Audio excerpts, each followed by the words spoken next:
What's up, tribe? How you guys doing? Go ahead and hit that subscribe button, and I hope you like this video. This is the Real Housewives of Atlanta, season 14, episode 14. So we start off. It's the day after the big fight with between Kandi and Marlo, and they're getting ready to go up to Kingston. Sonya said, "Listen, a lot of people come to Jamaica and they go to the tourist spots, but Kingston, a lot of people don't go to Kingston. Now, I went to Kingston when I was in Jamaica, but I didn't realize a lot of people didn't go to Kingston. Anyway, but it is about 2 hours from where they are, so she was like, we got an early start because we got to hurry up and get there. Because we have a lot that's going to happen. They're going to they're going to go to the stadium where she was racing. They went by her home. They went to this real famous like ice cream place. So she had like a full day of things planned for them. And so she told everybody to be ready at 8 o'clock. Now, one of my biggest pet peeves, and I'm not saying I'm perfect because there are times when I'm late, but one of my biggest pet peeves is when people disrespect your time. And I see this a lot on these reality shows where we hear stories of people who are late to show up, or we see them being late. And I just don't understand what the problem is. Get your ass up, and yes, you got to get in glam, and you want to do all this other stuff.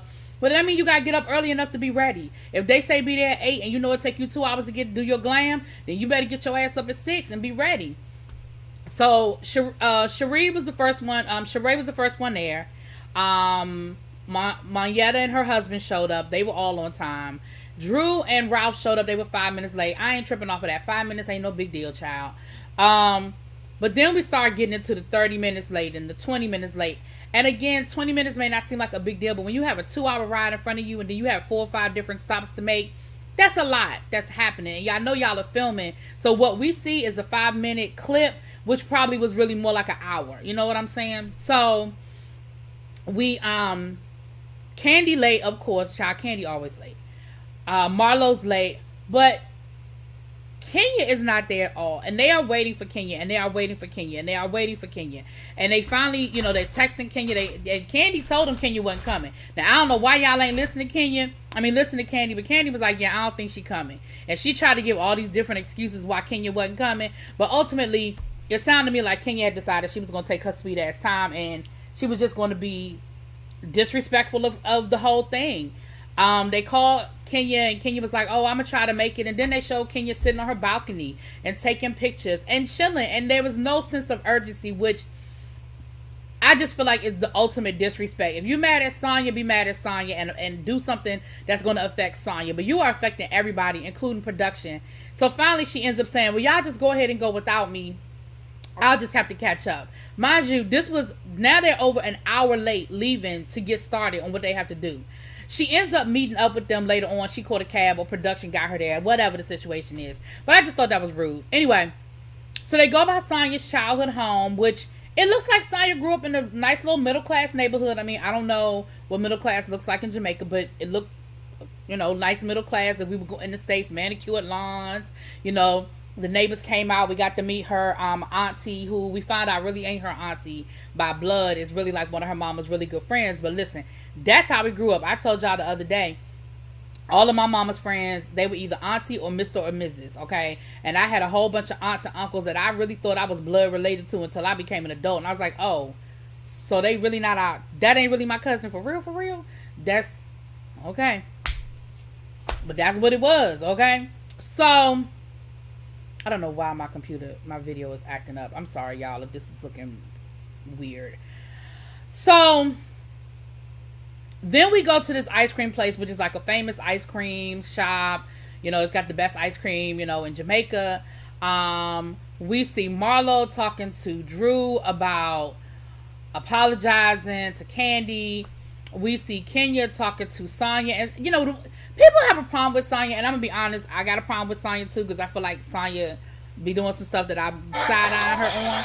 But sorry about that. But I will say that I think that Sonya, the one thing that I can appreciate that Sonya does is that she does approach her issues head on. When she got a problem with somebody, she will pull them aside and say, listen, I didn't appreciate when you did A, B, C, E, D, F, G, whatever. And for that, I can appreciate that. Now, she did pull Kenya aside, and Kenya started talking about, how she was just really upset with the whole thing with, that Brooklyn is not wanting to speak to her dad, and how she's really trying to process the whole divorce and co-parenting. Now, listen, I ain't here to lessen nobody's load. I'm not. Kenya, I know you're going through a lot. Mark is an asshole. I get all of that. But again, that doesn't give you the right to take that out and affect other people. All you had to say was, listen, y'all, I'm having a really hard morning. I need some time to myself. I'm going to meet y'all there. That's it. That's all. But you held everybody up. You were totally dismissive. And for that, I'm going to call bullshit on your story. I feel like you use that as your crutch because you know that people are going to feel sorry for you and people are going to have empathy for you. But what they showed us, and again, it could be editing, but what they showed us was that you totally didn't give a damn.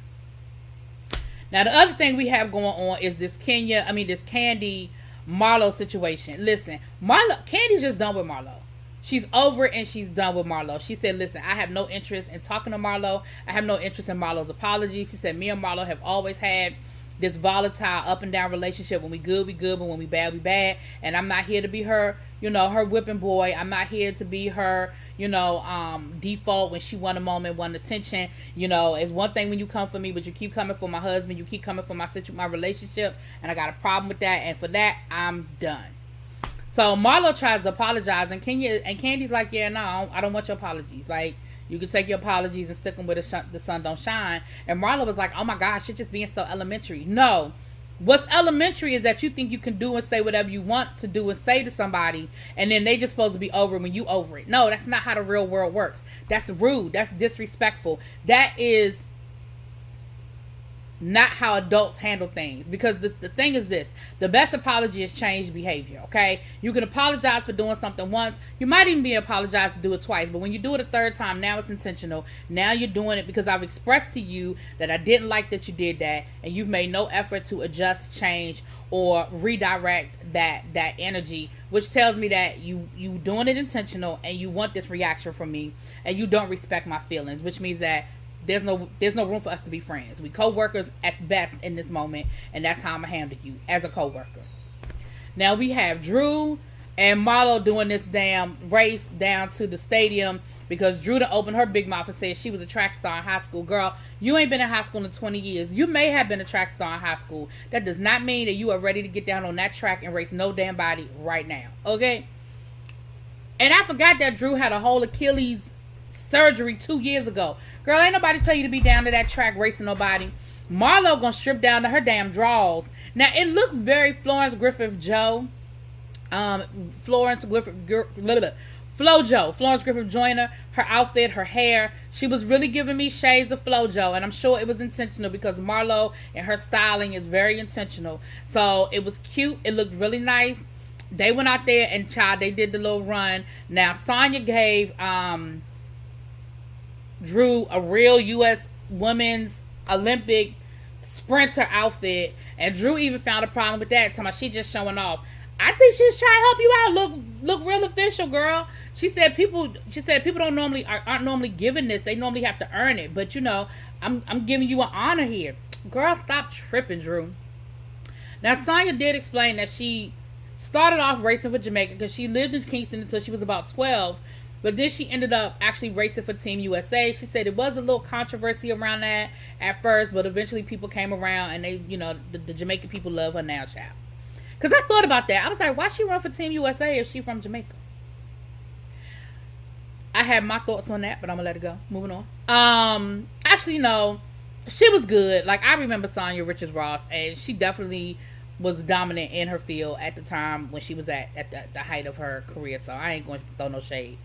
Child, they went out there racing, and what ended up happening, Drew ass then tore her Achilles heel. It was cute, it was a cute little photo finish between her and Marlo and all that good stuff. So the minister of athletics or whatever, she shows up and she gets them to the hospital. Telling them, I can get you to the best doctors. I guess she figured, Lord, I ain't about to sit here and have this situation happen on camera. We're gonna get her to the best doctors, honey. But the funny thing was, she finished the race. She hurt herself when she called herself celebrating after the race was over. It ain't nothing like messing yourself up at a celebration, child. Anyway, moving on. So, that was pretty much that. We go back. We're headed back home. Sonya tells the ladies, listen, I'm doing my work tomorrow. I would love for y'all to join me. if you want to come and see me do my outfit situation, then I need y'all to be in the lobby at 9:30. Remember the time situation. I need y'all here at 9:30. I'm working. I don't have time for y'all to be sitting here figuring it out. Now, for everybody else, they booked the catamaran. If y'all want to go on the catamaran while I'm working, whatever. Now, Marlo and her friend showed up. Now, they called the front desk and asked where was the outfit bus so that they could make sure, and I think they ended up taking a cab to meet Sonya where they were. Kenya and Sheree, they were in the lobby waiting. The problem with them being in the lobby waiting was, one, they were late. They tried to act like they was on time, but they were late. The cameras, y'all know Bravo and them shady cameras. The camera showed that Sheree said she was in the lobby at 9:30. Sheree was outside by the beach at 9:30 having a conversation. Okay, so number one, y'all were late. Number two, when y'all found out that the bus had left, y'all made no effort to try to meet up with the bus like Marlo did. So that tells me that y'all really wasn't all that pressed about going. You was pressed about saying you went. So they ended up going on the catamaran. Listen, they had a good time on the catamaran. Okay, it was Kenya, it was Mayetta and her husband, Sheree's friend. Was that it? And they had a good time. Like, they really had a good time.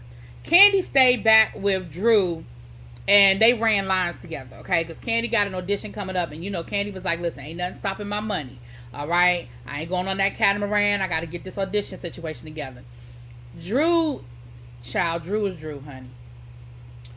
Sonya and Marlo had a conversation. Sonya was saying how she was asking, where's Sheree? And I'm a little disappointed that Sheree didn't come. And Kenya, I really wanted them to come. And, Marlo was like, I don't know where they are. Like, I ain't see them. I know they said they wanted to come, but I don't know where they are.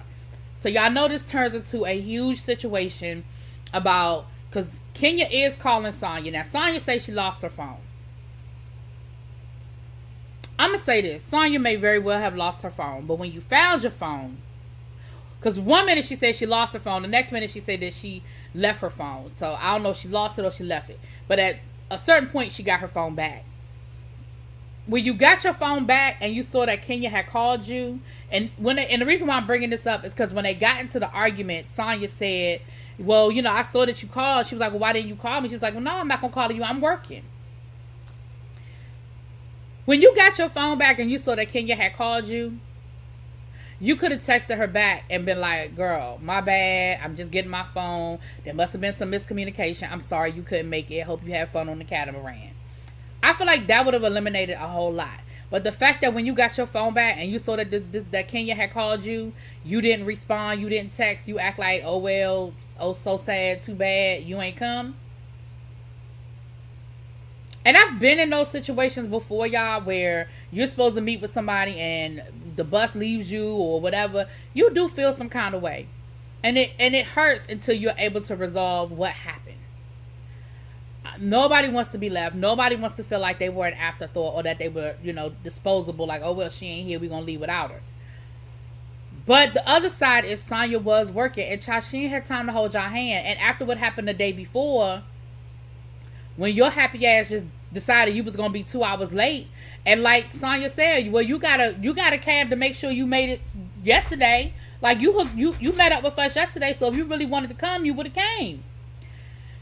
They're going to dinner, and it turns into a whole nother argument again about Kenya and Sheree being upset about Sonya, and then Marlo putting her 2 cents in, and it turned into a whole fight. Now, baby, Mr. Ross, okay, he had to stand up and check Kenya and Sheree and let them know what you're not gonna do. You're not gonna talk to my wife crazy. Okay, now I know we got a whole situation going on here. I know we filming. I know this is a TV show. But let me tell you what's not going to happen right now in this moment. I said, I know that's right. You better stand up for your woman. I know you better. The other thing that happened was Ralph got a chance to read part of his book, and Drew crying and upset, talking about, I'm not upset, but she's feeling all, like, oh my gosh, this is so sweet. I get it now. I understand. Wow, this is great. Blah, blah, blah, child. But the argument at the table is where we leave off, and it was just really ugly. As far as Kenya and Sonya and Sheree and Marlo. Again, I understand where Kenya is coming from, but I also really understand where Sonya is coming from. Girl, the day before, you totally did what you wanted to do. So when you weren't down there, when the bus left, I assumed you weren't coming. And if you wanted to come, you could have done what Marlo did, which was find out where the fuck we were and caught a cab over there. I just think this comes down to where there's a will, there's a way. And I don't know how serious Kenya was about really going, or how serious Kenya was about making a moment out of it, right? Moving on. Anyway, y'all let me know what y'all think. All right, let me know what y'all think. I'll talk to y'all later. Peace.